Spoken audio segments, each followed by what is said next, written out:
Theater of the mind. Theater of the mindset.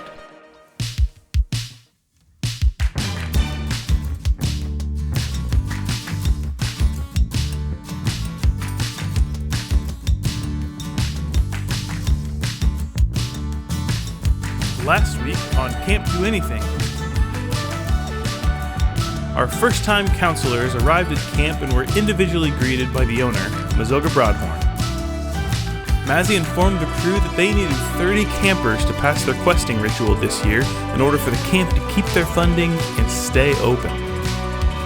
All the while keeping an eye on ex-camp Stellshall right across the river.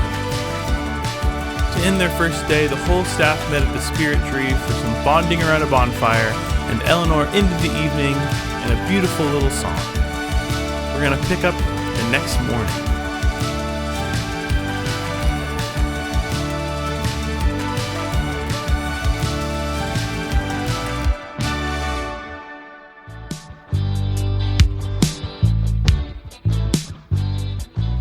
It is the first morning of having the full summer staff at Camp Do Anything, and preparations for camper arrival are in full swing. Following a breakfast of pancakes, delicious oatmeal, and cheesy grits with bacon, Mazzy has gathered her summer staff together on the large patio of Hearth Hall overlooking the Stellshall River.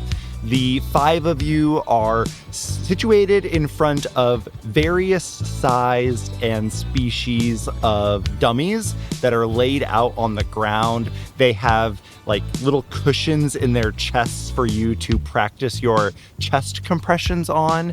Mazzy says, do any of you, before we begin, do any of you have your CPR certification? I should have asked this question before I got all set up. Any of you? And logistically, if any of you have proficiency in medicine, you do not have to take CPR training at this time. Oh no, I definitely need to study. I've got CPR training. Great, Bunky. I'm so happy with that. I also I have CPR training. Everybody in my family had to, because you have to know which hands to use for which chest. Oh, I guess that makes sense. That makes sense, yeah. Okay, so if you two Wait, could you have help... different hands? Bunky, we can't. Eleanore, can you actually, I think Yanks, I didn't actually get one for Yanks, so if you could give yours, given that you have the smallest, you have the halfling dummy, if you could give your dummy to Yanks your braid so that he can use that, that would be great. So the rest of you kind of, if you could get into position and remember to use the song that we talked about earlier today. Another one bites the dust, preferably, is the one that I use, but there are other options. And go ahead and everyone give me a medicine check. You just have to beat a 10. It's really easy. This is not advanced CPR. If you have proficiency, you are not taking this test. So I just like to be included. Okay, Bunky. I passed. Of course, because you studied. You have proficiency in this. 14. Great. Evandria got exactly a 10. Perfect. 12. Nice. Perfect. Oh, let me roll for Yanks. Yanks got a nat 1. Oh, yeah, that tracks. Unsurprising. Well, he's trying to do it on Eleanor's dummy. Right. He is infinitely smaller. Eleanore, you just see Yanks going as fast as he can on this. I'm like, no, it's this. All right, ready? She's a brick and I'm drowning slowly. That's the speed. Oh, that seems so slow. No, that's how I learned it. Is the Centaur CPR, is that like a bigger umbrella that covers humans for both certifications? Yes. Okay. Because we have to learn how to use our hands Sure. on our top chests and Gotcha. then our hooves Yeah. on our bottom halves. Wait, do you have 2 hearts? We're not sure. The certification board doesn't sure? Certification board has never There's no way to cracked know. one of us open. Yeah, there's no way to know. There's no never way been to an know. autopsy. on There's Centaur. never been an autopsy. We always know the cause of death. Unsure how many hearts, know how many dads. 0. Oh, thanks for bringing me back down. No problem. Yanks gives you a salute and immediately goes back to giving 2 hard of chest compressions. Yanks, what was the certification like at the pond there? Oh, we didn't certify. We just let people drown. Oh, incredible. Yeah. Oh, got it. It didn't happen very often, but Sure. it made the counting easier. Got it. Yeah. So you guys go about that CPR training for a little bit longer. You get some first aid in there as well. And then you move on to the second portion of the morning training, which is kind of getting the rest of the waterfront prepared. There is already a intentionally sunken ship that has been placed prior to this. This is a new installment at camp that allows campers to try out underwater skills and underwater adventures. They can go underground and kind of explore into darker spaces in the ship, or be on top of the ship and dive into it. But you do need to still set up an area for campers who have not passed their swim tests, which, speaking of, I do need you all to confirm that you can pass the swim test. I know that it seems illogical, but the Venethar does require that I have evidence that you can pass the swim test. So logistically, I need you all to give me an athletics check, and you just, again, need to beat a 10. If we're proficient. This one, unfortunately, I just need to have evidence that you have passed the swim test. You just need to tread water for 1 minute. 18. Wow, Bunky, you Just float. float. My popsicle sticks don't sink, Yes, that is a definite help. and neither will my optimism. These sticks don't sink. Great. Evandria? Evandria, again, barely passes. Great. Explain to me why and how Evandria barely passes. Evandria is not keen in the water. She thinks the buoyancy of the human is a bit too magical, so it starts to make her feel anxious, make her feel a bit claustrophobic. And so about halfway through, she doggy paddles herself back to the shore and just glares at everybody as she sharpens her stick for piercing fish instead. Evandria, I do need to make sure that you can't touch the ground. That's a key to treading water. You can't touch the bottom. Yeah, I was just in there and I never touched the bottom. Okay, we're gonna say that's a pass. Mala? Mala jumps into the water and dives straight down to the bottom and gets the muck off of the bottom and brings it back up, and he stays under for a full minute, holding his breath with a 21. Wow, Whoa. Mala, an unnecessary show of you could have taken your plate off. You didn't need to to do that with your plate on. All adventurers know how to swim in their armor. That is true. But, wow, that's disgusting. I'll lift an arm and just water pours out. Here's a couple of towels, I guess. Evandria's standing there staring at Mala, sharpening her spear. I'll give her a wink. Eleanore, how did we do? Good. I rolled a 14. Eleanore slowly walks into the water and just keeps on going because she's got to go so far to get her back hooves off the floor of the lake. But she's just doing a simple little breaststroke, and yeah, she kills it. Eleanore. Yeah? That's got to be far enough, Eleanore. Oh, nope, I'm still touching. Oh, okay. At this point, I'll just trust you, okay? You can start coming back now. Are we just gonna... So, are you condoning just lying during these tests? Give me an intimidation check. 10. It's not lying. I am confident that when I check this box that says Eleanore can swim, that it is a truthful statement. Thank you. Okay. Her hooves are on the floor of the lake, but she does just turn around. You are entirely safe while on the camp shore. You are entirely safe. And how did Pat do? Pat did fine. It was a 13. Great. And it's just, Pat just goes out to the middle, starts treading water, and just looks at all the fucking weirdos. That, all of his friends just what's going on? Why is this? Okay, that's I think okay. you register that from Bazzy's face that there is no such thing as a normal swim test. Yeah. Every single swim test has experiences Yep. associated with it. My assumption is Pat's just kind of ignored through the process. He's just okay, all right. No, Are we done? This is fine. There's never a normal swim test. All of them have some type of experience associated with them. So you guys go about the rest of the day kind of doing all kinds of trainings like this, just making sure that you're checking various boxes. You go through experiences like just looking at a map and making sure you all have a good established understanding of vocabulary. You've all attended camp before, so you're familiar with the names of all the buildings, but just making sure that you all know formal vernacular for everything is where you spend most of the morning. Eventually, during lunchtime, you all gather back together, and Eleanore has prepared you a nice midday meal. You are joined by all of the rest of the permanent staff. You see Teasel in a corner kind of fiddling with a small contraption that sparks every once in a while, but he is diligent in trying to get whatever it is that he is doing accomplished. And you see Patrick nearby fiddling with some type of like glass tube that has what appears to be some type of red and yellow filament on the inside, and he holds it up to the light a little bit before looking down at a large map of Camp Do Anything and the surrounding area. You can see in the far left side of the map, I guess the western side of the map, you can see that there is a great woods that is marked before you can see the edge of the windless mountains.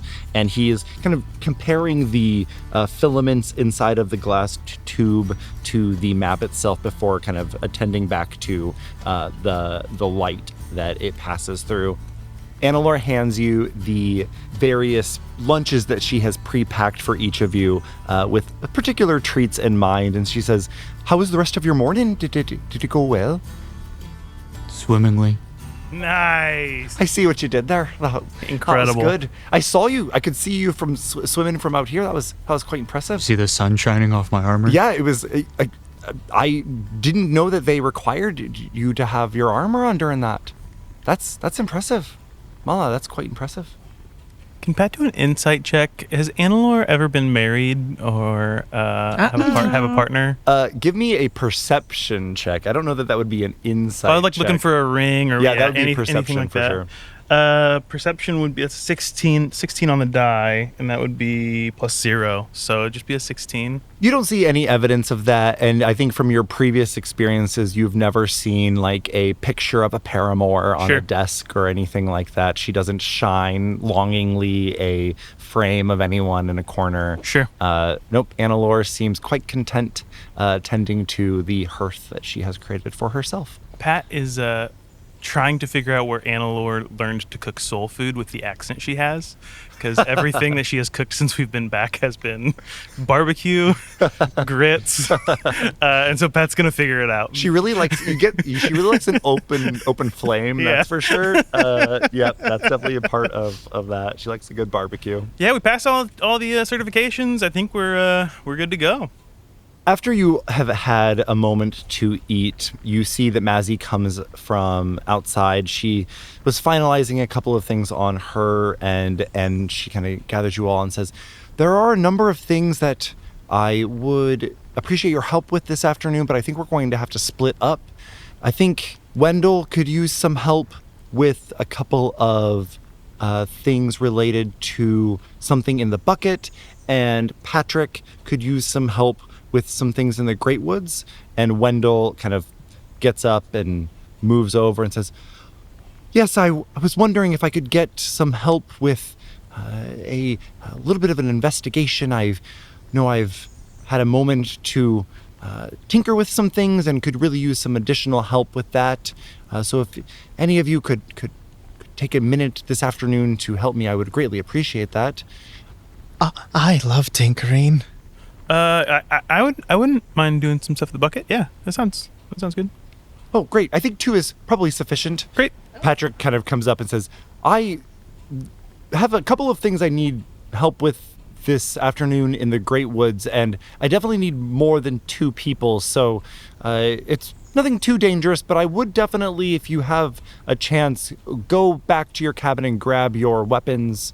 They will be helpful with what we're going to be taking in the Great Woods. No rush, though, if you could swing by, though, and grab those on your way out, and I'll take any other willing hands. It would be awesome." What are we fighting in the Great Woods? Oh, fighting is a strong word. We're grabbing weapons. We're gonna kill? Oh, killing. Evandria immediately perks up. Killing and fighting, I think, are strong terms. Slaughter? Nope. I think we're going in the stronger direction there, Mala. We're going in the stronger direction. I just don't want you to be caught unawares. You know, the Great Woods are a serious place. So then just tell us what we're going to be up against. Well, that's part of the problem is I don't exactly know what's going on, and I need... Even better. Yeah, I have found some concerning things, and So you were too scared and you needed us to come investigate for you? Hey, this is what we're here for. We're here to help out. Yeah, no, that's So- what I'm saying, is that we'll come help since you're so scared. I'm not scared. I need more. When you're looking for something, more bodies is helpful. And I think you can see that Mazzy hears you like give that little jab to Patrick, and she kind of gives you like, not gives you, but kind of makes her own kind of nod up and down as you kind of get the impression that she might have handled this situation a little bit differently when she was camp ranger. Patrick, but is you're leaving it to herself. sweating. I ran here. I thought I was late. Because you were a bit scared? Lunch. No. Evandria, isn't he your boss? No. Factually, yes. That's Yeah. so funny of you. Yes, we all are your bosses. We all are your Yeah. bosses, Evandria. Well, some people try to be bosses and some people succeed in being bosses. Did you read that on a poster somewhere? It's what my mom always says. Wow. Your mom, did Is she wise. read that on a poster somewhere? She's a wise woman. She makes the posters. As a side gig? Hang in there. I think I've seen her mom on a poster, actually. Yeah, that's true. It's a really good poster. That's what was on the poster. Her mom and just words. Wait, her But it mom was, makes posters of herself on posters. Hold on, you have a poster of Evandria's mom on your wall at home? Oh my Well, god. In your bedroom? no, well, That's crazy. On the ceiling above your bed? well, here's the Isn't thing. that the craft cabin?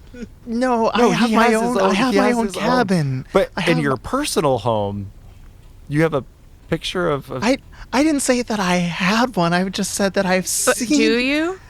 Yes, but that's beside. I can just appreciate good art. That's what my entire existence is about. I just appreciate things and the time and effort people put into things. It doesn't matter that yes, I have a poster or two of Evandria's mom. That's fine. two? How late at night do you appreciate art? I don't sleep, okay? So that feels like a rigged question. Patrick has gathered just things, not things he needs, just things, and he has put them in his hands and is saying, all right, well, I'm going to now run to the Evergreen Center. No reason, just going to run. I'll meet you all out there whenever you're ready. Yeah, we'll meet you there, Yeah. Patrick. Oh, he literally meant run. He physically We ran. gotta go then. If he's running, He's we should be fast. running. Guys, I have something I need to say. I'm really worried about working with Patrick this summer. Because, as my mom always says, his elevator doesn't go all the way to the top. What do you mean? It looks like That you're gonna one's get not on along a so poster. well. Yeah, you're gonna have to get that place ready on your own. No, I'm helping. Oh, Yanks yeah. Well, has- me and Yanks. Yeah, I'm helping. All right, well, this will be Anyways. a good... We'll be there with you. This will be a good first, actual collaboration with him. So this will be good. Yeah. Okay. Thanks, guys. Come on. Wendell approaches Bunky and Pat. He has this thick spell book kind of packed away in a side bag. And you can see that his fingers already early this morning are smudged with ink. And he has little spectacles resting on his beak over his eyes. And he says, so I understand you're both going to help me out today. And I've got a couple of things I need some assistance with back at the bucket. And I think you both will find it particularly interesting, actually. Oh, nice. Okay, yeah. Sweet. So come with me, and if you want to grab a couple of snacks to go, I think that'd be good. I don't think it'll be too long, but casting magic is sometimes taxing, and so having a couple of snacks I find is helpful as he opens up his another pouch on his robe and pulls out a small treat and pops a little tea cake into his mouth. Pat, under his breath, looks at Bunky. It just says, just in case he feels peckish. What was that? Nothing. I'm still. What have you been up to this year since the last time we saw you, Wendell? Oh, well, There have been a couple of really interesting books that were published in the last year. One that I think is particularly interesting. It relates back to, and he starts droning on about some obscure text that you can absolutely know is a nonfiction book, theoretical arcane studies.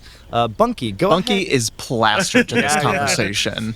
Give me an Arcana check, or I will accept a history check. 13. 13, you have heard of this book. In particular, you've heard of the author, Gerardot.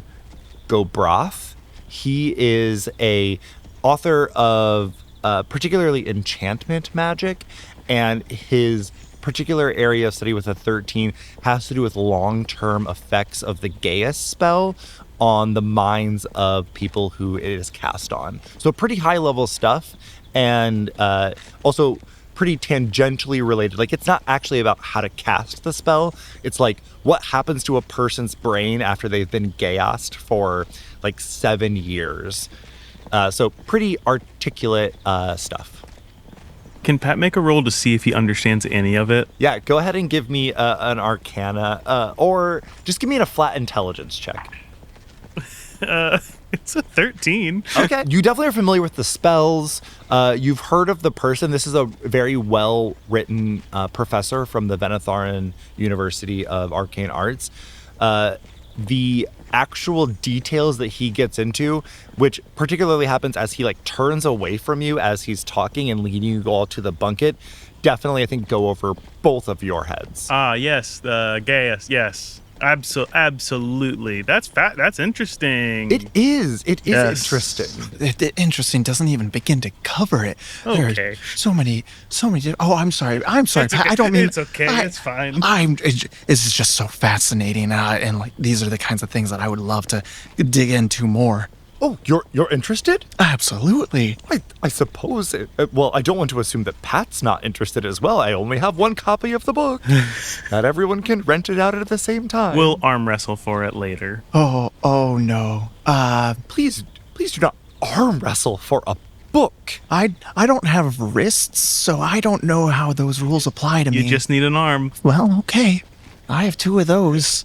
They're little sprangly guys, but I got them. You've grown quite a bit. Yeah, I have. That's true. Yeah. That's true. My arms are larger than they were. I think technically the word you're looking for there is longer. I don't think larger necessarily applies. Longer is like a form of larger, isn't it? We should always choose the most specific word. You're right. You're And right. Wendell. longer is a more appropriate word because I don't believe those pipe cleaners are any thicker than they were last summer. That's true. They're not any thicker than they were. Well, I don't know. They've gotten proportionally rounder, but they've not like bulked up. I haven't bulked up. Weightlifting doesn't do anything for me. Oh, look, we're here. We'll work on it. It's fine. And you guys arrive at the bucket. The bucket is the arcane center of camp. It is also the camp's library and gardens. So it is called the bucket because it is a square-shaped building with an open-air garden in the center. And although the walls have a natural enchantment on it, it is still fairly open-aired. So the walls on the outside do not have a mirror on the inside. It kind of appears to be an open-air courtyard on the inside.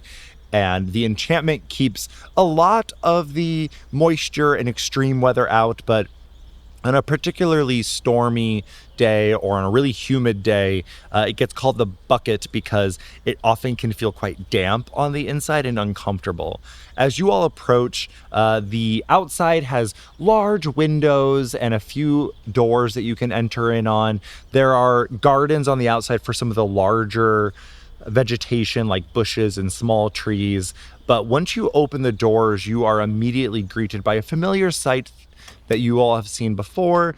There are rows and rows of books. There are lots of comfy chairs for more long reading periods, but desks for students to sit at and take notes if they want to take that approach to their studies. In the far corner across the way, you can see herbs that are hanging from the ceiling, drying out for various apothecary uses. The bucket itself is a real center of learning here at camp, and Wendell kind of governs over it with a judicious eye. He, even as he kind of walks in, you see him kind of casually put his spell book up in its place on a podium near the entrance, and with a light touch of his feathered fingers, an enchantment kind of locks it in place. The morning sun is kind of creating a nice dim glow in the room, and the natural enchantments in this space do kind of invite you to kind of want to cuddle up with a book. There's a hammock or two if you want to kind of rest yourselves, but everything about the bucket is designed to be welcoming and to facilitate long periods of time behind books. I actually could really use your help studying an arcane object. I believe the two of you actually brought it back last summer. The corrupted leystone? Oh, Yes. I remember that. Yes. You left it. It's still here? It is still here. You left it with Mazzy last summer, and we have, couldn't pass up an opportunity to do a little bit of study, and technically we don't have to turn it in to the Venatharan authorities until we've officially deemed it as a dangerous item, and I don't think I've quite reached that conclusion yet. Bunky, in your studies at the school, have you learned the Identify spell at all? I do have Identify. Yes, I've learned that one. Wonderful. Well, I think that skill will become particularly helpful. For the purposes of this exercise, I will actually go through with the casting of the spell, but your knowledge and your ability with that will help us read the outcomes. Okay, yeah. I'm eager. Let's go ahead and see what we can find about it. Great. Well, I'm going to have to take you, and he kind of fusses with his robe a little bit and pulls out a flat golden circle and kind of holds it up and says, we'll have to go to the basement where I keep all of the good things. Whoa. I've never been to the basement. Well, of course not. Oh. Campers aren't allowed in the basement. Never? We have access now? You do. As counselors, I'm allowed to bring you into the basement under supervision. Wendell, Incredible. This is amazing. It is exciting, isn't it? It's my favorite part of the summer, bringing in counselors. Don't get me wrong, I'm always excited to see campers learn new things, but you as counselors have just a little bit of extra training that I love to just dabble with things in. He kind of guides you through to the back of the bucket, and there's like a cellar door that, as he puts this golden disc towards the center of the doors, it starts to get indents and little rivulets in it and kind of changes shapes so that it fits perfectly into the center of the door with a matching spot for this ring. And he twists it, and you hear like a lot of clinking and locks undoing until eventually the cylinder itself can become a handle. And he pulls it open and says, please, after you. Did you design that? I did. It's a permanent arcane lock spell, actually, that I've kind of used and stored inside of this. It's borderline artificy, but Yeah. I think it's not beyond my realm of expertise. I'd say you give Teasel a run for his money, Wendell. Well, just between us, I'm confident I do. His feathers kind of like get a little bit larger as you say this. Although he's an Aarakocra, he is like only like barely 5 feet. I think on a good day he's 5 feet, and so he is shorter, I think, than you, Pat, and a little bit taller than Bunky, but still a pretty diminutive owl. Pat is forever just going to ride the line with every boss of like, well, most bosses here of, is Pat being sincere? Is Pat making fun of them? And with Wendell, it's going to be real hard to tell, I think. Wendell is unaware. Yeah, absolutely. He hears a compliment to his intelligence, and it just, of course. Beautiful. Yes. Of course. As you go into the basement is not the full size of the bucket itself. It is just kind of one long hallway. You get the idea that it is maybe just under one side of the bucket. And in this area, although there are similar bookcases to the ones you saw above. Many of them are not filled with books. A lot of them are filled with the spell components that camp will use throughout the entire summer. The bucket is, in terms of facilities, the most expensive in terms of upkeep. Affording spell components for 80 campers is a lot. And you can see that there are bags and file folders and containers for a ton of spell components in this area. There are occasionally like a larger tome that has like a lock on it that prevents just anyone from accessing it. There are also kind of larger specimens that have been preserved in jars down here, as well as a few kind of items that are suspended in the air over like a platform that keeps them protected. A lot of this would appear to be a lot fancier than the space above. As you kind of walk down this hallway, you approach almost like how you see a mirage off of a road. You can see through it pretty clearly, but if you unfocus your eyes or look around the edges, it almost looks like a ripple of water in the air in front of you. And on the other side of this are a number of items, but the one that draws your eyes the most is the corrupted leystone that your adventuring party brought back last summer. This corrupted leystone is maybe not much larger than maybe 2 fists or a like small cantaloupe, but it is very amorphous in its exterior. It almost looks like a quartz. It's kind of got like a orangish tan opaque outside, but on the inside it looks like someone pumped in a bunch of very, very tiny, like almost lighter than air black ball bearings that are slowly moving like liquid inside of it. You've seen leystones many, many times. They all look kind of like this quartzy color, but they usually are just solid and they don't have anything on the inside of them. This one is, quote, corrupted because of whatever's contained inside.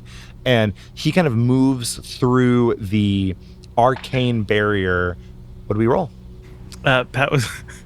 What did we roll?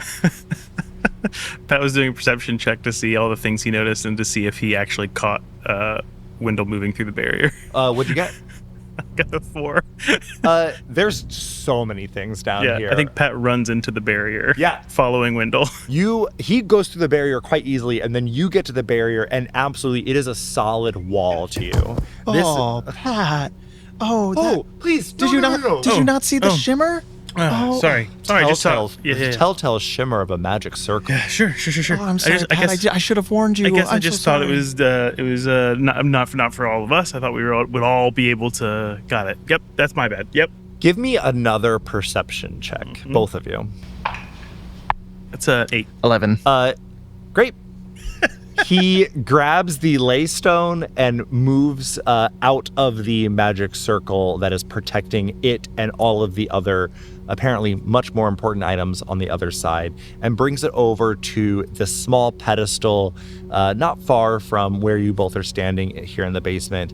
And you can see on the ground is a permanent ritual circle. This is clearly kind of what Wendell uses for his ritual castings and his more powerful spell casting in general. He kind of gestures to the both of you to take up. There are 2 large circles that he has he has created with salt on the kind of tri-corners of this, kind of creating tri-corners on this circle. Gestures for both of you to stand in there.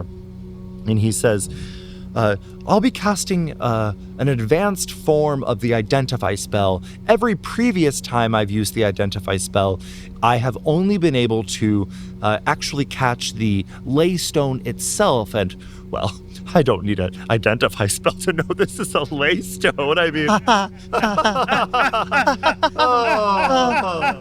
Classic. Oh, well...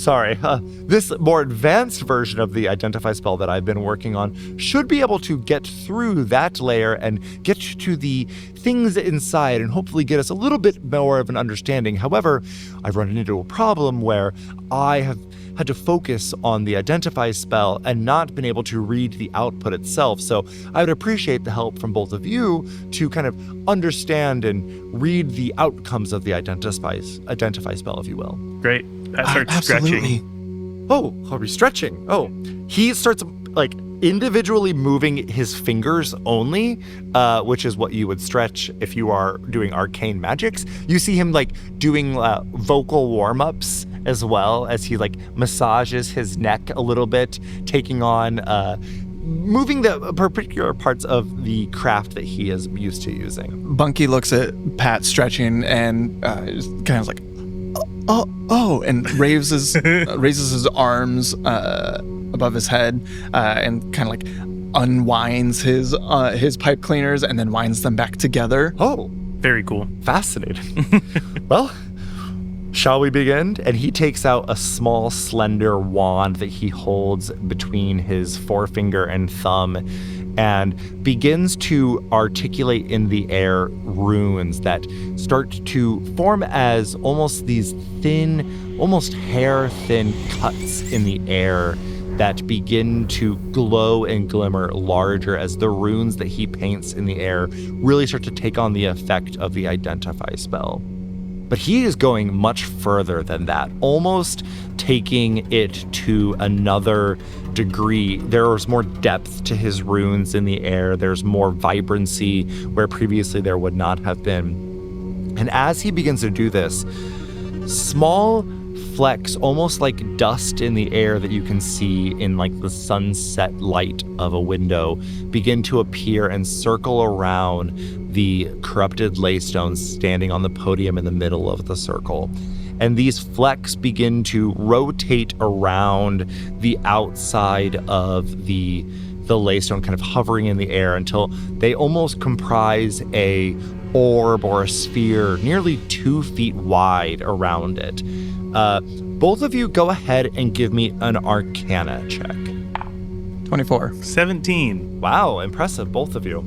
You'll love to see it. The first thing you see, I think both of you can tell, is that there are actually 2 separate orbs or spheres here.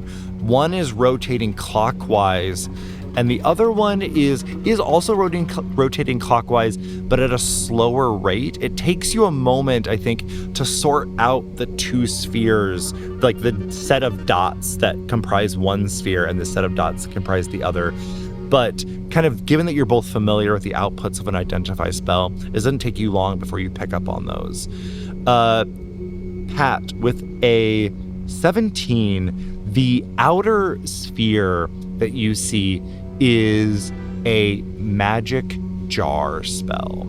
This is a pretty high level spell, and you can tell the intricacies of the dots kind of comprise and shape a labyrinth of sorts until you can start to ascertain that it is in fact like some type of advanced casting of a magic jar spell, almost kind of creating a container around it on top of the leystone itself. With a 24, Bunky, you are actually able to discern what the spell on the inside, the inner orb, is showing, and it almost has like a duplicative layer on top of it. It is, whereas the magic jar kind of looked like a maze, this kind of looks like how when you are writing on like ditto paper or copy paper, you can almost see other copies above it that didn't quite press hard enough to leave the carbon copy behind, but you can see that there are layers on layers here. And you would understand this to be the simulacrum spell. The simulacrum spell kind of creates a copy of things.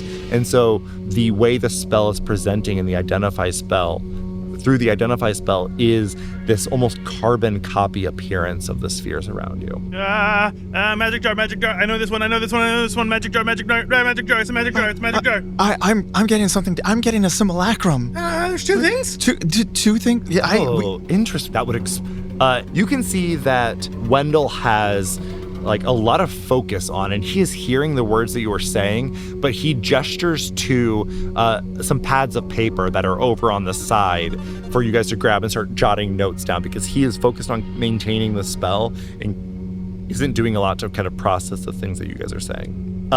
He says, if there are any other details or things that you would like to check, I can only maintain the spell for a little bit longer. Do you guys want to roll any other checks in addition to Arcana that you think might be helpful in this moment? And that could even be like a roll on what you've already learned. So if you want to do the history of the simulacrum spell or investigate the magic jar spell, you can do that. Bunky wants to investigate the complexity of layering, how difficult it would be to compound these spells together. Go ahead and give me another Arcana check. 24. 24, well rolled. Jeez. I think you can tell that there have been adjustments made to both of these spells. The way this identify spell is working is it's kind of allowing you to see insights into the alterations that have been made to both spells. I imagine that the simulacrum spell itself, if it had a 3D nature to it, would have rises and valleys in it in this sphere, and a lot of those rises or peaks have been smoothed over, which allow it to be encapsulated inside of this magic jar. It almost seems like both spells have been modified so as to work in combination with one another. Given their own natures, they might not have done so.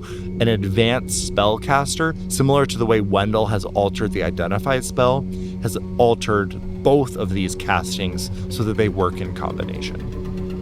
What did you roll, Pat? I rolled a 14, and I think I'll roll history on what we know about leystones and what we remember from grabbing this last summer, and any details we maybe picked up along the way. From last summer, you remember that you grabbed this leystone from the same sprite and pixie colony that Yankshire Braid came from. It was hidden underneath a toad that the Duchess Carrot had kind of put on top of it and was keeping it secret. From a bigger perspective, ask your question again, sorry. Just history on what we might have picked up from picking up last year, and I'm kind of thinking about the castle. Yeah. You would recall that the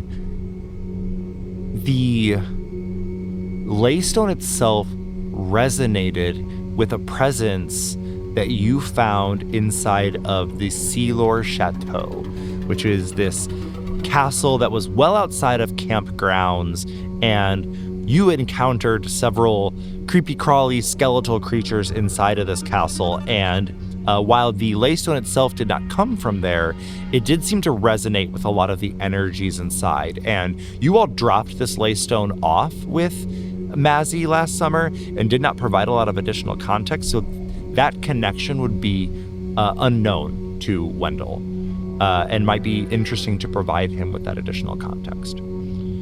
I really need to shut this spell down now. Have you gathered all of the information you need? I think so. Bunky, look at mine. Does this make sense? Is this right? That all makes sense to me. Yeah, magic jar, how it's connected to all the interaction. Yeah, everything seems to make sense. It's so incredible to have these two very powerful spells layered over each other in such a smooth fashion. As you say that, all of the little pieces of dust quickly kind of compact back into their point of origin just above the corrupted leystone, and Wendell's entire body kind of shrugs down, and he almost loses an inch or two of his height, having maintained control of the spell for a period of time. And he says, "Oh, thank you for helping me assist that. Again, maintaining concentration of the spell doesn't necessarily allow me to also read the spell. I know it's kind of a problem with the identify itself, but I'm working on alterations of that." It's incredible. Do you mind sharing some of the things that you learned? Do you need a snack first? Oh, and he reaches into his pocket and takes out a little tea cake and nibbles on that. Yeah. Good call. Yeah. So we found two spells in there, not just one, but there were two. We were able to identify both a magic jar spell and also a simulacrum. Interesting. Oh. Well, and was there any particular ordering to those, or how were they configured? Well, the magic jar was on the outside, like an outer shell, so to speak, and contained within it was the simulacrum. Interesting. I'll need to study more both on those spells, but as you're well familiar, the simulacrum spell creates a copy of yourself. Almost like not quite the clone spell, it's a lesser version of yourself. Sometimes there are lots of theories out there that says that the original souls changed as much from the experience as the secondary, but the magic jar spell then allows a person to store their soul into an object. So in combination here, it seems like someone created a copy of themselves and then stored that copy inside of this leystone. Correct. I'm not much of a spellcaster, Wendell, but that feels crazy. That feels high level. This is impressive magic. Don't get me wrong. I think that's all pretty evident. Can I do an insight check to see if Wendell's intimidated by the spellcaster that did this? Yeah, absolutely. That's an 18 on the die. What a useless 18. No, there's no such thing. I don't think intimidated is the right word. Okay. I think whenever presented with impressive feats of magic, Wendell is impressed. Gotcha. Cool. I think with an 18... Short king. You would also get that, I think, short of a absolute negative harming of others use of magic, Wendell would probably not be intimidated. Gotcha. If a powerful spell is cast, Wendell will just be impressed by the That's powerful cool. spell. Yeah, okay, yeah. That doesn't necessarily mean that others would be impressed. Evil/danger is the line. Yes. Gotcha. I think he would recognize danger. I don't think he would recognize evil. Gotcha. He would recognize danger. Yeah. And because both of these spells only impact yourself, well, mostly, he's not going to register the danger aspect of it. Gotcha. That's, while an interesting application of both of these spells, I hardly understand why someone would go about this. It seems like a lot of work for storing something away. It does, but I could see the appeal of maybe wanting to create a backup of yourself, so to speak. Maybe someone trying to find ways to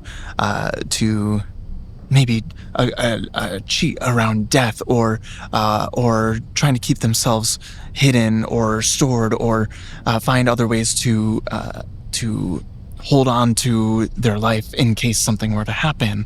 But both of those spells by themselves would accomplish that goal. Why is this person interested in using them in combination?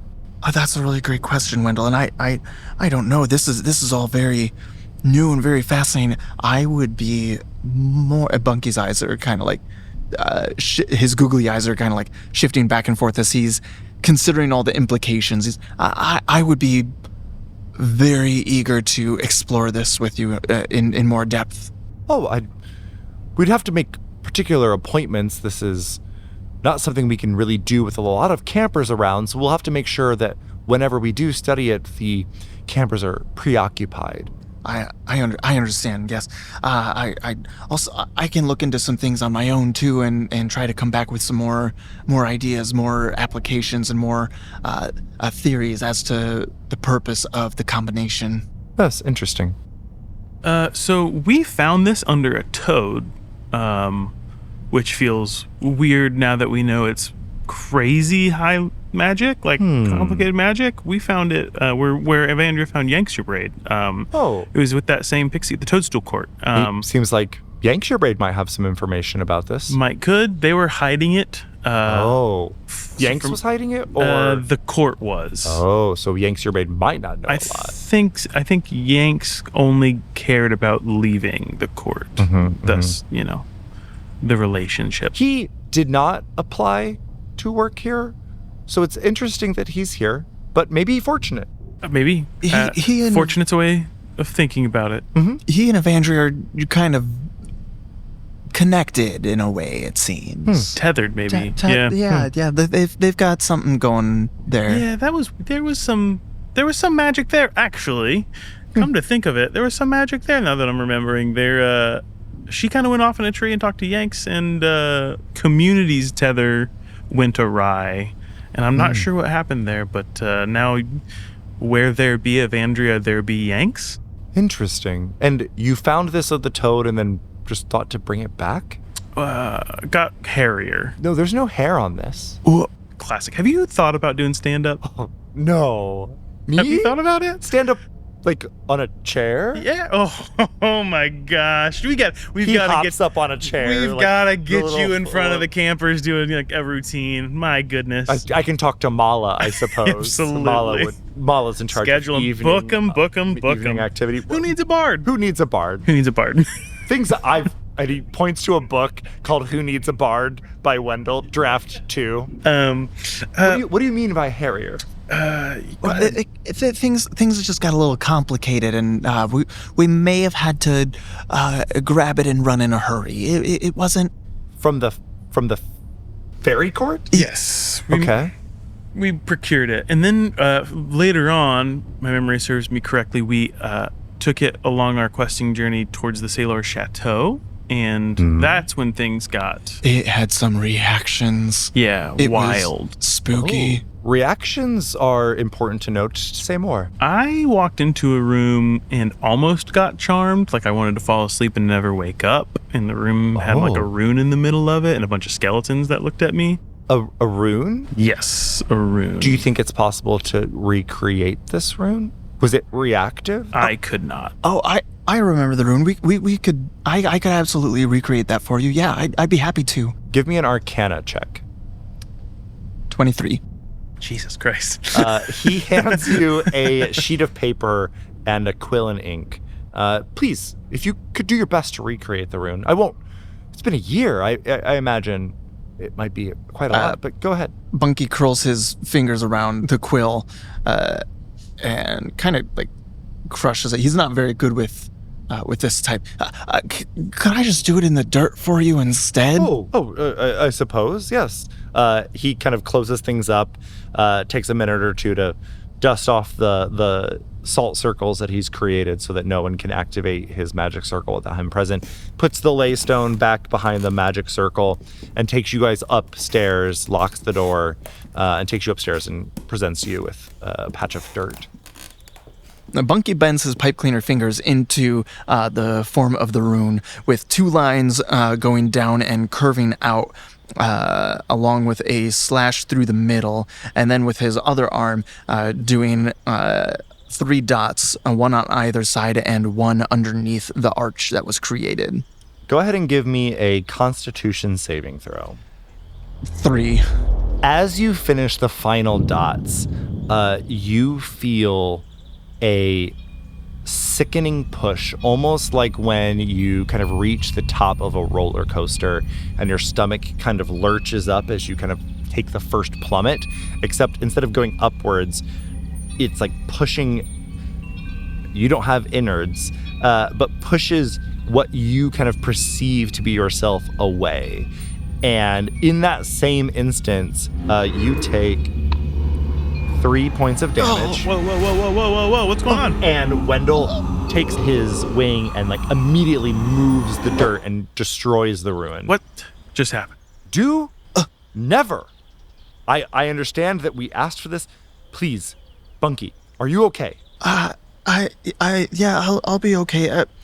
I wasn't expecting that. It caught me more off guard than anything, but it did not feel good. That rune is an incredibly powerful spell. It also serves as like a type of expulsion spell.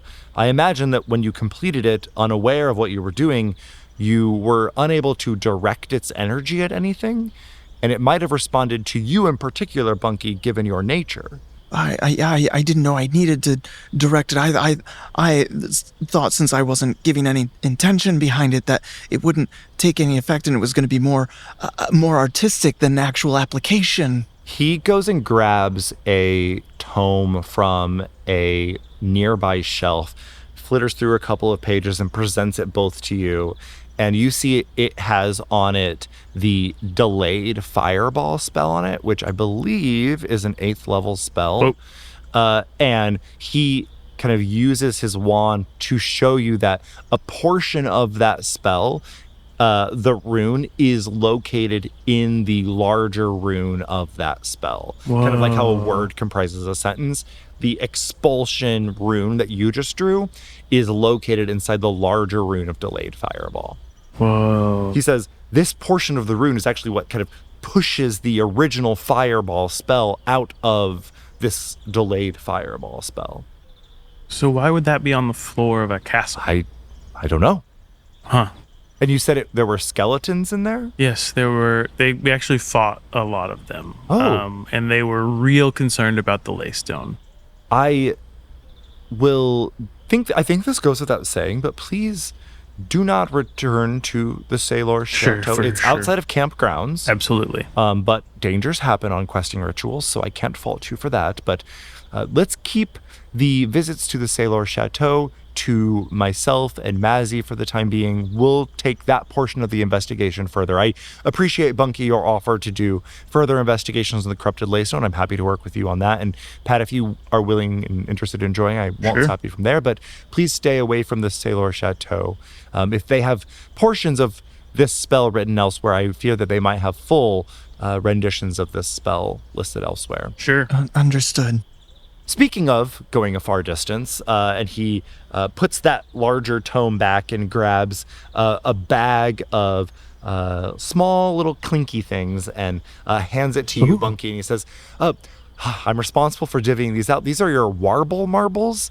They will serve as kind of short warble marbles. Warble marble. It must be hard having loose lips. Beaks are much more efficient at articulation. Yeah. These warble marbles will allow you to speak to your fellow staffers. We all have them. And he pulls out a small cat's eye marble from his pouch. It has a public channel and private channels that you can use to contact people. I know that sending stones aren't as reliable out here in the deeper forests, but these short wave radio warble marbles should allow you to contact each other without any flaws. Do you think you'll be able to distribute those things, Bunky? Warble marbles. Bunky has opened the pouch, and a little bit of the light has gleamed inside and reflected a little bit of a shine off the marbles. Oh, yeah, I'll be able to hand these out. Great. There should be one enough in there for everyone. One That for goes everyone. to reach for one. I'll get one for you later, Pat. Okay. Got it. Yeah, I just want to make sure that we all have our options, because they're not all the same. They all look different, yes. They're But so they all beautiful. work the same, They all right? work the same. Well, they all work this. I just want. Actually, the green one does stick a little bit on channel 3, but other than that, Sure. they're all the same. I just want to see which one will have the best reflection on it. Sure. If you don't mind, Pat. Absolutely. Yeah. I mean, honestly, if you want to pick which one feels best for each individual as like a little bit of like a gifty sort of deal, I'm happy to let you just kind of pick who gets what. Oh, that sounds great. Bunky's eyes, they can't really widen as googly eyes, but they do kind of like a little like circle around. Oh, I can definitely choose the best ones for everyone. I can do that. Oh, they're beautiful. I do appreciate both of your helps with this, and if I need anything else, I will be sure to hit the both of you up, because frankly, you both performed exquisitely. Thanks for letting us help, Wendell. Thanks, Wendell.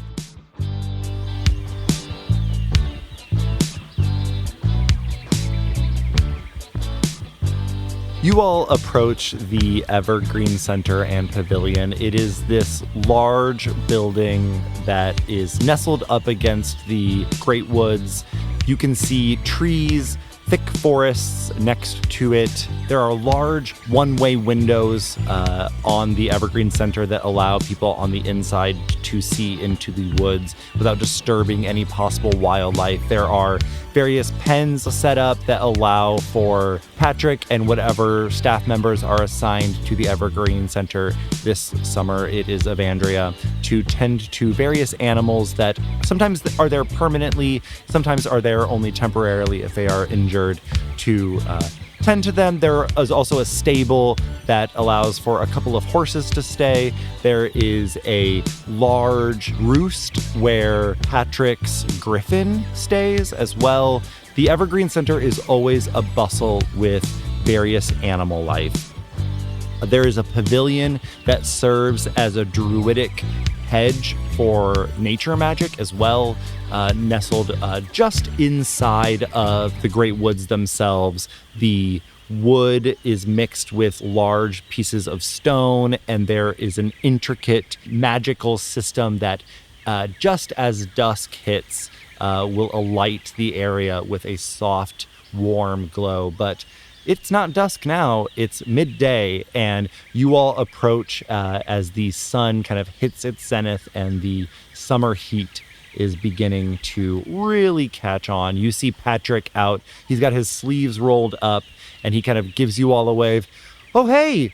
Glad you guys got out here so quick. Hi, sir. Oh, well, we watched you sprint over here, so... Yeah, I just didn't want to waste any time. So, like I said, I have a couple of things I need investigating, and so he gestures over to this green tarp that is overlaid on top of something underneath, and he says, now, I want to warn you, if you're squeamish, this could be alarming. Is this safe, whatever you're having us do? Oh, yes, I can't imagine it. Like, we can't die from whatever is about to happen. No. With the three of us, there's nothing we can't do. People have died here before, so... That made me feel better. That? No, not what she said. I'm good at making what I people feel said. better. That actually I've scares been me. told, so... But I've heard it so much We from have to her. find Cassius. That is a goal. Evandria starts walking over and takes a peek under the tarp. Underneath the tarp, you see a mangled up carcass of a wolf. It looks at least a couple of days old, but with just a peek, it's hard to say more information. He says, oh, yeah, well, if everyone's ready, and he takes the tarp off, and the both of you, Eleanor and Mala, Cool. see. Honestly, it's pretty shocking. What did it? Well, that's part of what I want your assistance with. I've kind of drawn my own conclusions, but I wouldn't hate a second opinion. Was it you? He looks you dead in the eye and says, no, Just checking. but it's good to, I guess, keep all options open. And it also wasn't steadfast either. Referencing his griffin. Eleanor, this is not her jam. She feels a little ill, but... Okay, all right. You want us to figure out, like, what caused this? Well, like I said, I have a couple of ideas, and he kind of pulls out a wilderness user guide that he has, and you can see that there are a couple of dog-eared pages, and he says, I would be interested in kind of seeing what information you ascertained, and I've kind of set some traps, and afterwards I think all of us can go into the woods and try to hunt whatever's doing this down. I mean, yeah, okay. I roll an investigation check. Yep, I'll take an investigation check, I'll take nature checks, I'll take medicine checks from anyone and everyone. Can I can I use survival for this as 100%. solid? Yeah. Eleanor rolled an 18 in investigation. Evandria got a 13 in investigation. 13 survival. 13 survival. So let's do our investigations first. We had 18 and 13 investigation. The things that you were able to ascertain with that, you noticed that the wolf has multiple puncture wounds on its hindquarters, in addition to multiple gashes. It definitely died from like a blood loss and the gashes along its chest and body, but the puncture wounds on its hindquarters definitely show some evidence of necrosis as well. So something else happened here related to some type of poison or some type of necromancy. What's the necro damage? Necrotic? Thank you. Some necrotic damage in addition to whatever scratches or bite marks happened. With an 18, can I tell whether those punctures that look necrotic are stab wounds, or are those teeth marks or are those scratch? That is, with an 18, all you can tell is that they are puncture wounds. It's hard to tell what the source of them are. They're not like large. They are maybe no more than like a quarter centimeter in diameter. And is it like a pattern? Like, am I seeing like groups of 2? Am I seeing one? Yeah, it looks like a patch, like 7 or 8 in just like one area. Evandria, upon seeing these puncture wounds, immediately bends, like crouches down on the ground and starts getting out every single weapon from her belt and hidden in her socks and her shoes. She has one in like a fake portion of her shoe, and she's just preparing, making sure she has all the weapons in place. Wow, Evandria, that's an impressive amount of weapons. Yeah. He looks genuinely impressed. Well, you never know what you're going to encounter out there, especially with something like this. I originally was concerned when I noticed how many prey were kind of behaving oddly, but 2 days ago when I found this wolf, I knew that something was definitely off. So, yeah, I agree. And Mala, what did you get on your survival check? 13. 13. You notice that the wolf has... The foam itself is kind of gone, but you can see that its mouth is extremely red and that it has been biting its tongue. And a wolf wouldn't do that unless it was under a lot of like pain. So something was happening to this wolf it was under a lot of pain, or something was happening to its mind that was making it act erratically. So prior to its death, something was going on with this wolf that was impacting its mind. Could I use like an Arcana check to see if I sense any magic? I'll let Mala kind of react to this information I'm sorry. first. No, you're fine. We'll pick that up after that. Mal's gonna bite his tongue really hard to see how much it hurts. Okay. Roll a d20 for me. Just 1. I don't know bite, what that means. You bite extremely hard. Just so. I think. Oh. What happened? Did you touch it? What Mala, happened? oh my God. You can tell it was biting its tongue, so I tried to bite my tongue to see what it felt like, to see like what would cause it to do that, and it was not enjoyable, so it had to be out of its mind. God, you're Something was such definitely proof that your going God on. had a sense of humor. Patrick kind of nods up and down. Yeah, I think that makes sense. I actually didn't notice that. How could you not? Look how red its mouth is. Oh, It's like I there's noticed- like blood and other stuff just like pouring out of it. Yeah, that makes sense. Well, and all the puncture wounds too. Like, that's probably what was causing all the pain. Wait, let me see your book. What do you have marked? You open up his book, and he has a couple of things marked. He has giant poisonous frog, the masher. He has the weed eel marked. He has a creature called a porcelina marked.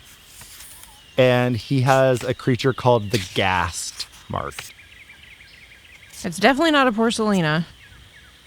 Oh, well, given the puncture wounds, I don't know. They have pretty nasty teeth, and they have, like, kind of, their fur is kind of quill-like. Kind of, or actually? Well, actually. Okay, Patrick. Can I like go through the book real quick and see if like I could determine which one makes the most logical sense, since Patrick seems completely inept at his job?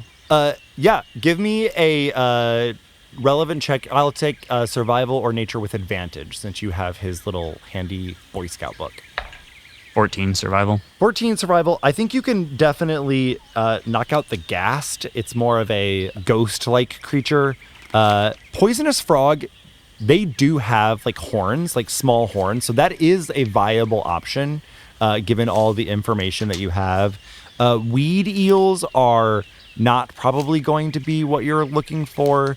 The masher is a poisonous creature, but is not going to be able to take down a wolf, especially not on its own. So you're really kind of leaving this up to the giant poisonous frog and porcelina. The issue that you might see with a porcelina, though, is one porcelina is probably not going to be able to do that. They, by themselves, probably qualify as prey creatures. but they can travel in herds. And a herd of porcelina might pose as a problem to a wolf. Guys, I think maybe we should get a bit of a height advantage. I can go climb that tree and let you know if I see anything. I did set some traps earlier, too.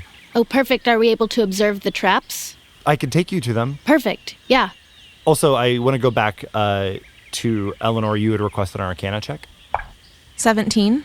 With a 17, you are able to rule out any existing arcane. You don't see any, sigils on anything. You're not seeing any spell component evidence on this wolf. I will say that you heard Patrick earlier say that he recovered this wolf carcass 2 days ago, so there is some chance that any of the spell components or things that might be related to spells could have just naturally fallen off or something like that, but nothing with that check is kind of jumping out to you. This does seem natural in nature. The necrosis is probably poison of some sort.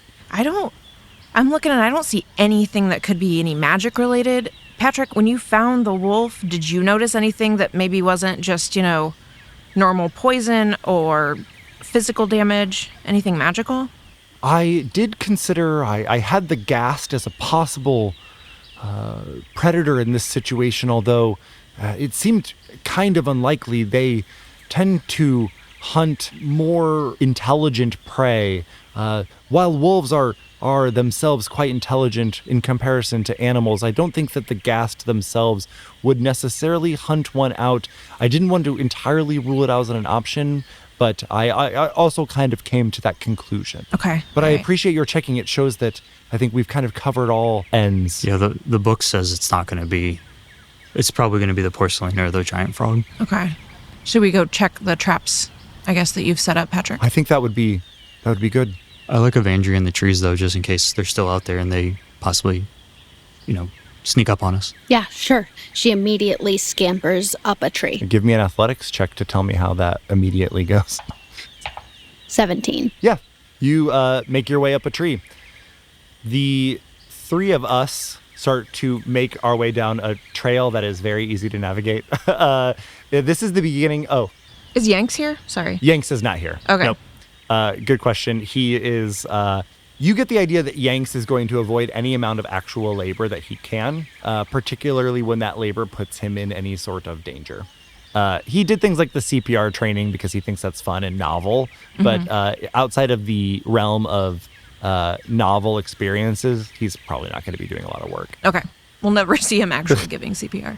Absolutely not. And if you do, based on how his certification went, I would consider that a concerning situation for sure. Hey, Mala. Yeah, what do you need? I see your pigeon. It's a phoenix. I can see it from up here. Give him a call. He'll come say hi. Cacao. That's not... good try. What do you want Jar to be doing? What do you want Jar's general behavior to be during this? I mean, technically, he's a familiar. Yeah. So I can... No, because I'll go unconscious. Whoa, I don't know what thoughts you had between those things. I was going to walk and use him to, see, but I can't. I was like, what are you talking about? What are you going to go unconscious for? Is it something where you can show him a picture of the two creatures? I'll have Jar fly a cautionary pattern in the sky, and just, if something goes wrong, he'll instantly, come to our aid. Noted. You all walk for 20, 30 minutes going into the Great Woods, and the Great Woods itself is composed of the large trees that really prevent a lot of underbrush from taking hold. There are these massive canopies that create large shade, and there are evergreen trees. There are a mix of deciduous trees. I think those might be the same as evergreen trees. And every once in a while, there's a little stream. And as Patrick is kind of walking you through, he's kind of regaling you with the things that he has seen in the last couple of weeks. And he says, I understand that, things will change, and I haven't been here very long, but the construction that X Camp is doing has really disrupted a lot of the animals here in the Great Woods, a lot of creatures that were on the other side of the river making their way over here. It's been pretty disruptive. I think whatever this creature is probably was from over there and has made its way to this side of the river. And if it's a porcelina, it's probably traveling in a herd. And if it's a frog, do those travel in packs? Yeah, I don't think giant poisonous frogs are the ones who travel in packs, but porcelinas definitely do. I don't think one toad could have done that. If it's a giant toad. I don't. Okay. I would have imagined it would have eaten it. It's Right? that big? Well, giant. It's a wolf. It's a big wolf. Oh, it's no dire wolf. We don't have those in the Great Woods. There's a lot of things in the Great Woods that I don't think we know what's out here. I think at that, Patrick is going to roll an insight check. He, at best, he rolled a 3, and I think Mala's clearly looking at the castle that we were in. Yeah. That, unknown. Yeah, Patrick has no idea that you might be referencing something bigger. And he says, oh, yeah, I guess, Evandria, What's up, Patty Boy? we should consider cataloging the things that we see in the Great Woods. I mean, I guess if we're like nerds. But no, really, start writing down the things that you see. Whatever, Kays. Thank you. As they're yelling, I want to do a full sweep to see if there's rustling in the bushes or something coming towards us. Yeah. We're supposed to be on alert, now they're screaming. Yeah. Give me a perception check. Oh, Jesus. Ooh, 17. 17. You see a couple of birds fly out, but nothing too large is spooked by these larger sounds. Can Evandria see anything from her vantage point? Yeah, give me a perception check with advantage. Okay. 14. You, I think, are finding the tops of the trees maybe a bit more difficult to move around in than you initially expected. And the act of moving from tree to tree is taking a bit more of your focus. You are able to see that you guys are getting a medium distance into the Great Woods. Nothing that would be considered outside of campgrounds at this point, but nothing that you have seen would classify as a creature that could kill a wolf at this point. But you do see that there is a trap ahead of you, and that trap has been sprung. Ayo! Trap ahead! Oh yeah, I said it right up here. And he gestures to a trap that is clearly actually a pretty well done rope trap. And he's dug a pit and has a rope that was fashioned that was clearly meant to grab a creature as it walked over the pit. This rope is clearly not big enough for a giant frog. You see Patrick doing some basic math in his head, and he says, well, yeah, I set this one up for the ghast. The other rope that I set up was for the giant frog. Can't the gas just phase through things? Well, I sprinkled some holy water on the rope, just in case. That's why it's for the ghast. But now that I say all this, I'm thinking that maybe I should have set up all of the ropes for all of the creatures. Eleanore wants to get a little bit closer and just perception check, I guess, to see if she can hear anything in there. Yeah. Go ahead and give me a perception check. 10. 10. You don't hear anything, but the trap has been sprung, as I mentioned earlier. And with the 10, you can see that whatever sprung this trap, it caught it. And that after catching it, it was able to get free. Likely with the help is maybe a strong word, but other things were able to work with the trap or manipulate the trap. You can see there's some gnaw marks on a portion of it that was able to loosen it, and the creature that it had caught was able to free itself as a result. Okay, I feel like this means that we're looking for porcelinas. I think you're right. Patrick, do you want us to find the porcelinas and take care of them? Well, I did bring, and he kind of rustles in his pack and pulls out a few little syringes and some blow darts. And he says, well, I think that we should really relocate them if they're doing this much of a problem. If they're causing this much of a problem in the local environment, we should really relocate them. Evandria, we're looking for porcelinas. She immediately drops from the tree. Give me an acrobatics check. Actually, give me a dexterity saving throw. That's a more appropriate. That would be a 6 with a nat 1. The sound of Evandria coming down from the tree, I think, startles Patrick at first, and he draws his weapon immediately, dropping the various syringes. Mala would like go to catch them, like just dive out for them. Yeah, Malik grabs the various. They have caps on them. He's not that bad, and you grab the various syringes. You do notice that like Patrick has a pretty nice sword. He's not like this guy's a good ranger somehow, if not like the brightest tool in the shed. And but once he sees Evandria, you don't have to have intelligence to be a ranger. I just want to point that out. You take 1 damage from this fall, and he says, "Evandria, are you okay?" Yeah, she immediately jumps up and brushes herself off, acting like she meant to do that the entire time. Oh, there's no reason to be. I've fallen out of many trees. You're not necessarily one that I look up to, Patrick. Well, You know, we really That's should start looking for this factually porcelina not like true. right now. Okay, you guys, what we need to do, we need bait. One of us needs to be bait. All right, I'll do it. Okay, what I think you should do. I think we that's a need- good job for you. Patrick, you, me, and Evandria will kind of set up a little perimeter and kind of get out of the way. Mala, if you can stand right here, and she indicates to where they're standing right now by the trap, if you can just start howling like a wolf, I think that could draw them in. wait, should we hide? We should hide first. Actually, he makes a good point. Mala makes a good point.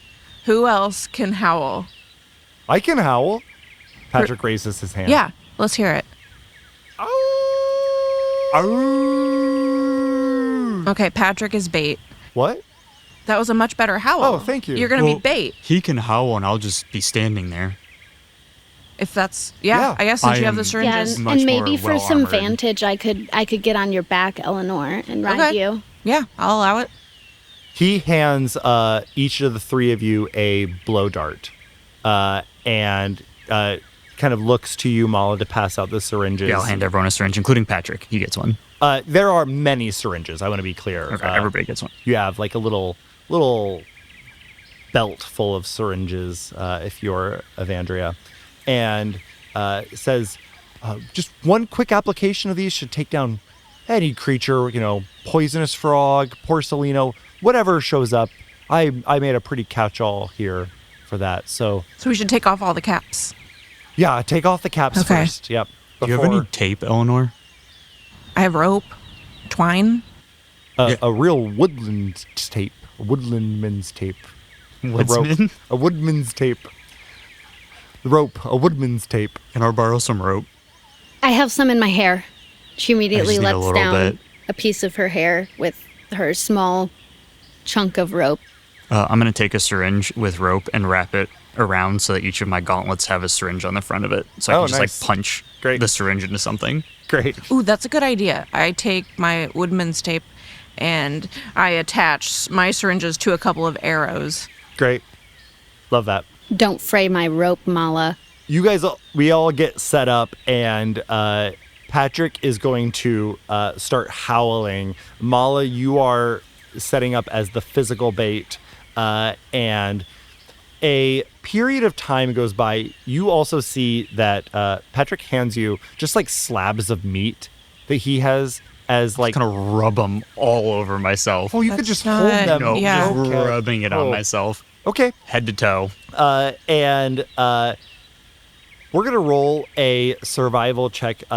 Go ahead and roll a survival check with advantage, Mala. We'll have you roll it. This was just going to represent how much time passes before the porcelina show up. 19. 19. The Patrick, Eleanore, and Evandria all get into position. Patrick starts howling, and not 30 minutes pass before 8 porcelinas all start to rustle their way out of a bush. And porcelinas at first appear to be these fuzzy little piglets with maybe overly wide split mouths that go a little bit beyond their ears, and they are sniffing the air pretty innocently when they first come out of the bush, but the instant they make eye contact with what they've identified as the source of their smell, which is the source of the scent, which is Mala, their overly wide mouths split open, and you can see the rows of teeth that are inside of their mouths, and the fur that was on their skin that is speckled and spotted begins to respond to their muscles and starts to point outwards, and now looks a little bit more quill-like than before. Patrick whispers, "Their thing you saw earlier, but their quills are technically poisonous, so don't let them get too close." Evandria immediately tries to blow dart one. All right, go ahead and give me a attack roll. Eleanore, if you're going to shoot, give me an attack roll, and they're going to rush at you. So You're piggy. great. Go ahead and give me an attack roll for you as well. This is gonna be one of my syringe punches. Yep. These dice just 17. compared to last time. 17. 20. 13. All 3 of you each take down 1 porcelina. There are 5 porcelinas left. Unfortunately, that does mean that 5 porcelinas get to Mala. Does Patrick do anything? Oh, yes, thank you. No, he's worthless. I wouldn't have been surprised. Thank you for calling that up, because Patrick did get a nat 20. He just Patrick kills one. Takes 2 arrows at once in his bow and fires and gets 2 porcelinas down. He does this in a way that just seems extremely casual. He does not register that he has done anything particularly fancy. He just takes them, immediately gets them in their hindquarters, almost like a veterinarian. Evandria is just shocked. She even has to take a moment to recollect herself. Again, not the brightest tool in the shed. So that leaves 3 porcelinas that are going to go up against Mala, and they are all going to make attack rolls. So you said that he howled for 30 minutes. Yeah. Yeah. Poor man. I got a 18, an 18, and a 23. 1 hits. 1 hits. I will need a Constitution saving throw from Mala. 14 on the Constitution save. You feel the porcelina's fur brush up against you, but because you're wearing armor, you are golden. You do, however, as another porcelina, almost like linebacker comes in from a different angle and does deal 9 damage to you and just takes you out from the side. And you hit the ground. The 3 of you all hear that sickening thud as someone just kind of gets flattened from the side. I'm fine. It's gonna be okay. Oh, he's covered in like wet meat. It's squished a lot. And everyone can make a second attack roll at the remaining 3 porcelinas. Evandria got a nat 20, so 25. Wonderful. 19. 10. You see Eleanore, I think you're distracted by the squishing sound of Mala hitting the deck, and your arrow goes askance. However, I don't want to put an emotion on you, Evandria, but after having seen Patrick excel so much, I think Evandria might have her hackles rise a bit. 100%. Yeah. And you also whip out just 2 syringes at once and launch them at 2 of the remaining porcelinas before Mala is able to... I'll turn around to the one that like blindsided me and just jab it right in the neck with the other fist syringe. The porcelinas at this point are all kind of They don't instantly go down. They kind of have scampered out, but they are all much more woozy as within the next 30 or 40 seconds, they are all kind of dropped to the ground and the sedative taking control. Patrick says, well, that went about as swimmingly as I think it could have gone. You got 2 at once. Could you not have just done this yourself with like a bag of meat and arrows? Well, I was prepared for about 4 other creatures. And I'll start looking around immediately. no, I think you labeled them out like the ghast isn't here. Oh, I thought you meant 4 more pigs. No. Okay. And he kind of takes a large stick out and some rope and says, I suppose we could just hog tie them up and start carrying them out. And kind of gestures for you all to start kind of gathering the porcelinas. Okay. Mala, are you feeling okay? You got hit. Oh, yeah, I'm fine. This is nothing. And I'll put 5 points of land hands into myself to heal up. Wonderful. Everyone give me a dexterity saving throw. 18.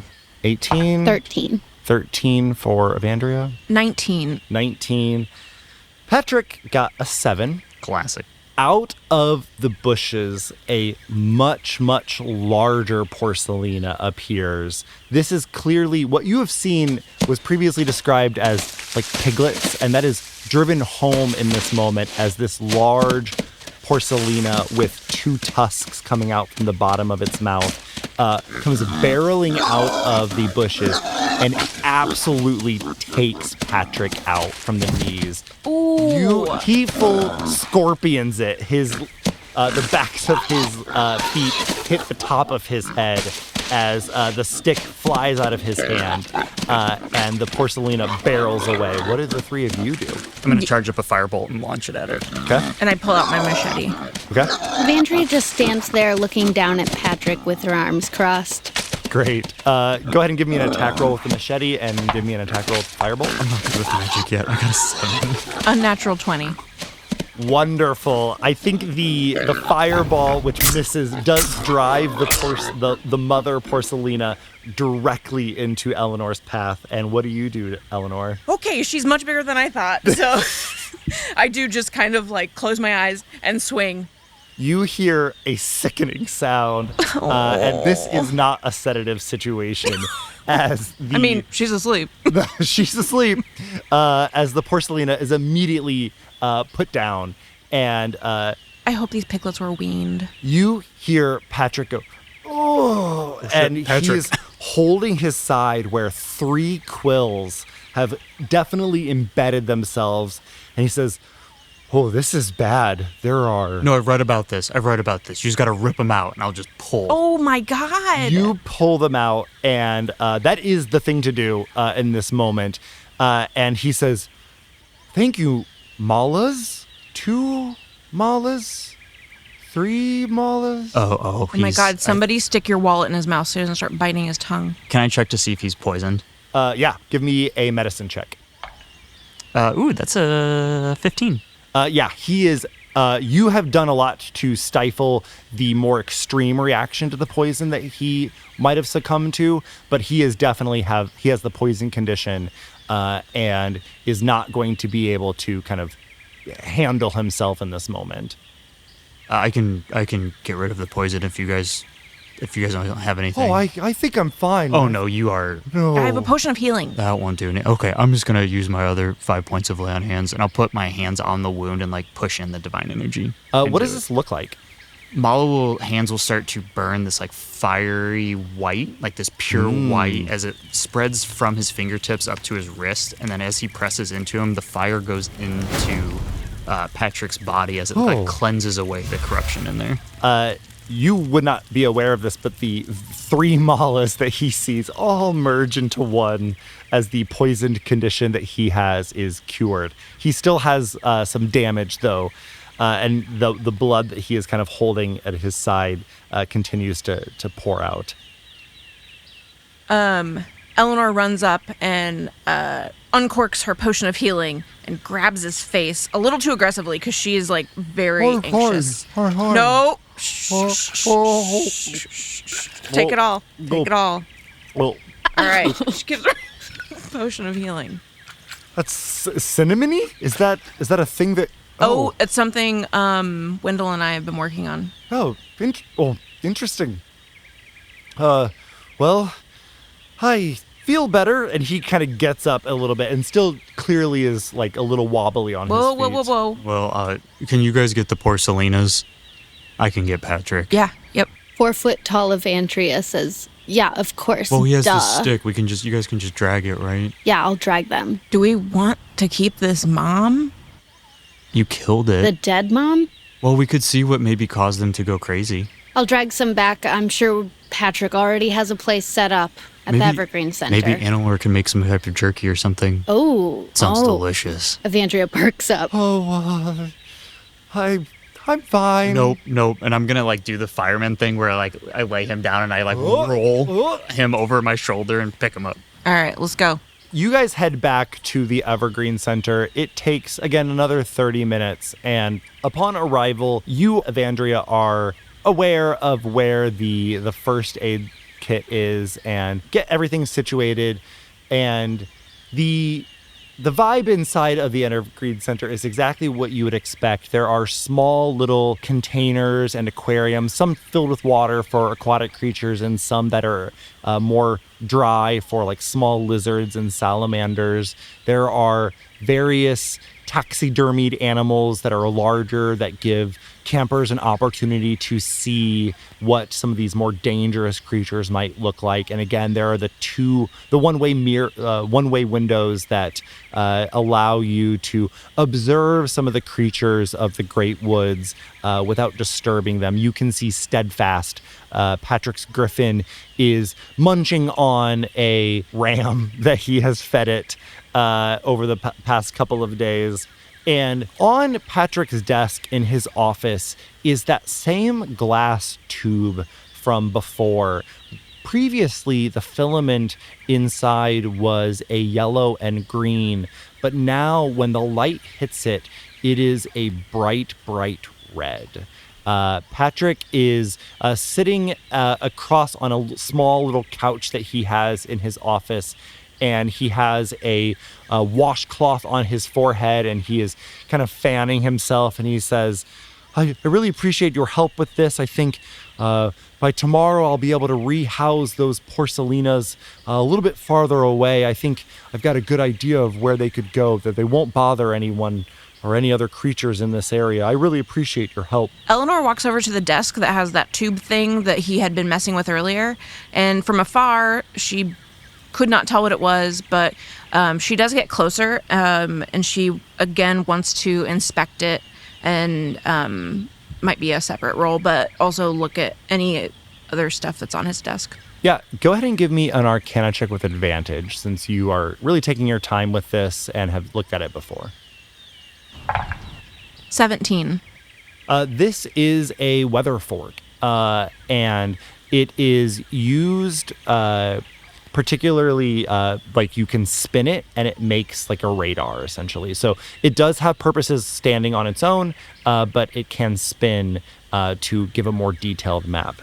He sees you pick it up as you're kind of inspecting it and says, "Oh, that's redder than before." Oh. Yeah, it didn't have hardly any of this earlier when we saw it, when you had it. Yeah, there was a lot. There was some. Patrick, what does that mean? What does this mean? Well, we don't really get the best signal this close to camp. The protections on the spirit tree kind of alter it. I have a spot in the forest, and he gestures to the map of the Great Woods. This is a much larger map of the area that's kind of postered up on his office wall. And he says, I have and he points to a blue pin. He says, I use that weather post to kind of get a better reading when I'm out there to kind of really understand what's going on. But I suppose I can, and he kind of tries to get up a little bit. No, but this is bad no matter what, right? All this red, even if it's not super clear? It's definitely not good, no. But I'm sure, I'll get out there and I'll be able to get a more clear reading. It's really more about where it's headed. But will you get a more clear understanding? This seems bad. Eleanore runs over, rips the map off the wall, and just takes off. Oh no. Eleanore! Eleanore! She'll be fine. She does this all the time. Patrick, let's get you to bed. What? You need to rest. And I'll... Oh, okay. Oh, well. Oh, and he sits back down. She'll be fine. She does this all the time. We're just fine with that? We're just fine with her fleeing? She runs much faster than you and I. It only takes, I'm sure, the reading I saw earlier, I think we'll be fine. It's just She'll be completely fine. We don't have to worry. He is clearly still not poisoned, but not fully, that was just a light potion, and is still not fully with it, but he is maybe a little concerned about this, but I think is more knowledgeable about the readings on the weather that he was getting earlier, and so you're not registering emergency on his face. You're registering the face you would see of oh yes, we send reporters out to do weather reporting. That is just a thing that happens, not I'm sending out a person to their doom situation in any way. Okay. Okay, well, I guess if you think she's gonna be fine. Yeah, I think she's a quick one. Okay, fine. I guess I shouldn't really be worried anyway. This will be something that you and I will share responsibilities for in the future, by the way. Also, can I see the catalog of things that you were keeping track of? Sure. And he takes the list. How many things did you write down? 1. Oh, and I see that you've written down Pinecone. That's not what I had in mind. There's a drawing attached. It is a very nice picture of a pinecone. Yes. It is. Thanks for listening to Can't Do Anything by Theater of the Mindset. Your actual players this season are Eric Marquis as Bunky, Kayla Tennessen as Evandria Kalember, Jamie Rich as Eleanore Shadowmane, Evan Kalember as Mala Gora, Nick Traeger as Pat Patterson, and your kind and generous GM, Justin Gerardot. If you're enjoying our show, you can help us out by sharing it with a friend, subscribing on your favorite podcatcher, following us on social media, talking about us on Reddit, or pitching in for coffee on Patreon. Theater of the Mindset is entirely made by humans with original art by Christina Valdez, original score by Willis Miller, and audio post-production by Nick Traeger at Studio 3607. Thanks for listening and stopping by Can't Do Anything. We'll see you next week.